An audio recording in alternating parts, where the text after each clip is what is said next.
Kati, magandang umaga sa lahat. So engineer, nakapanayan po natin dito sa programa noong Tuesday si Rene Almendra. Siya po yung LEDAC Private Sector Representative. At sinabi niya po, kailangan na natin maghanda sa tail lags na kanyang tinatawag ng krisis. Kasama na po riyan yung full impact ng fertilizer price spikes, lalo na sa protein prices. Pakinggan lang po natin yung bahagi ng sagot niya. Even when the price of fuel goes down, there are other items that will not go down immediately.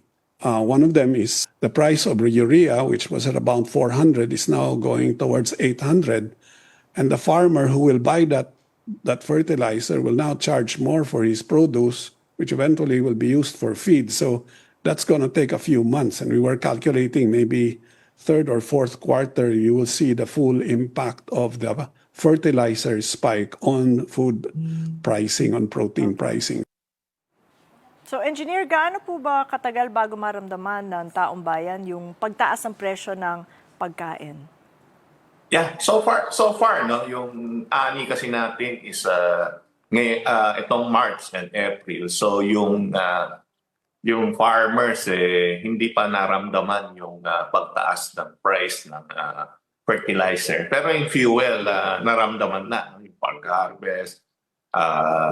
Itong pagtanim, we expect na mararamdaman kasi yung urea nga from 1,600 ngayon sa market umakyat na ng 2,600 to sa tingin natin yung kung parating yung $800 per metric tons, aabot yan ng 2008 dun sa retail. So doon natin maramdaman yung pag-akyat ng farm gate ng inputs, no? Pero yung fuel, yung mga nag-aani, yung mga nagta-transport ng food, nafe-feel na natin ngayon yung disconnection from farm gate to retail. Doon pa lang ang namomblema tayo as of now. Doon po sa disconnect, engineer, ano po yung impact doon sa bentahin sa markets in terms of pork and chicken prices?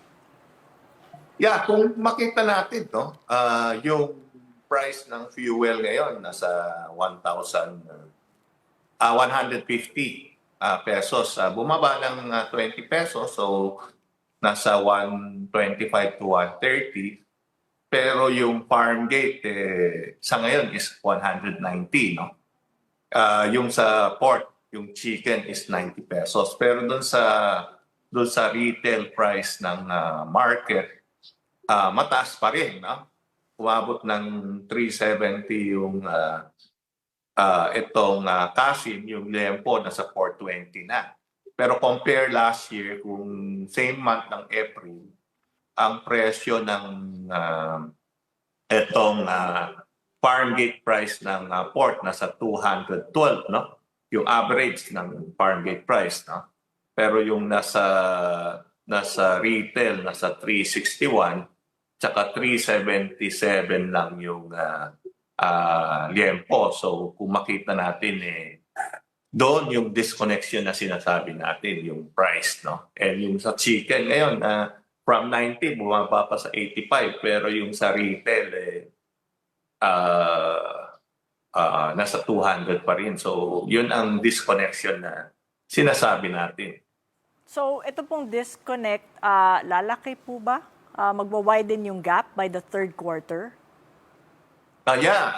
Kung hindi tutukan ng ating government. Pero may nakita kaming pwedeng gawin ng government, no? Kagaya kasi yung fuel natin, ang kinokolekta na VAT is umabot ng 15 pesos, nakita namin last week. Yung dating kinokolekta natin na VAT, nasa 5 pesos lang. Baka pwedeng i-fix na lang yung 5 pesos. Yung 10 pesos, yun ang i-discount, no? sa fuel. Kasi may pinag-uusap sa Congress kung tatanggalin yung VAT totally. Sa akin, huwag tanggalin yung total VAT, pero doon natin pwedeng ma-adjust, no? So, i-fix yung 5 pesos na dating nakokolekta, hindi pa rin nawala doon sa ating government. pero at least yung additional na 10 pesos na kinokolekta ngayon, mabawas dun sa fuel. Yun ang isang ano. Tsaka yung excise tax na napermahan na ng Kongreso, na yung diesel almost 6 pesos ang pwedeng mabawasan, sa gasolina 10 pesos. Pwedeng i-implement na ng government yun para at least yung sa gasolina almost 15 pesos ang mawala. Sa diesel din almost 15 pesos ang ibababa. So hindi pa po kayo kontento doon sa pagsuspinde sa excise tax on LPG and kerosene. Kailangan din po ito mangyari sa diesel and gasoline. Yes, yung VAT, sa tingin natin na hindi naman natin babawasan yung sa government kung i-fix lang yung 5 pesos na dating kinokolekta. Kasi yung 15 pesos ngayon, sa tingin natin, mas malaki masyado. No?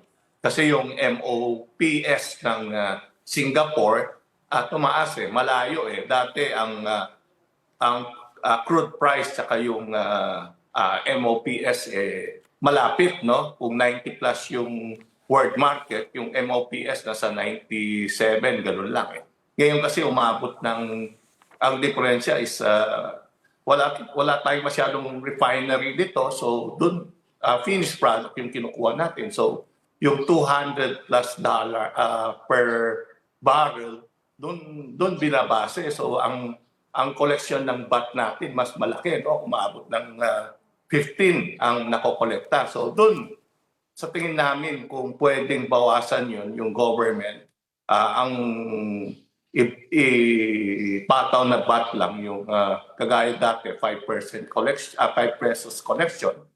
So mababawasan sa atin consumer yung 10 pesos na sinasabi natin. Yung pong apelan ninyo sa Presidente, have you heard back? Kasi nagpadala po kayo ng appeal letter noong April 12, pero patungkol ito sa hiling ninyong wag nang tanggalin yung taripa sa imported pork, chicken at corn. Yeah, good news, no? Yung nahabol natin yung announcement ng Presidente. So, ang sabi ng Presidente, hindi basta-basta kailangan ibaba yung taripa, kailangan mag-consultation with the agri-industry. So, next week, mag-uusap kami ng ating Secretary ng Agriculture, si Secretary Chu Laurel, para at least mapag-usapan yung win-win solution na hindi matamaan ang ating agri-sector. Alright, salamat po sa update at sa inyong explanations. Salamat, Rosendo So, the Chairman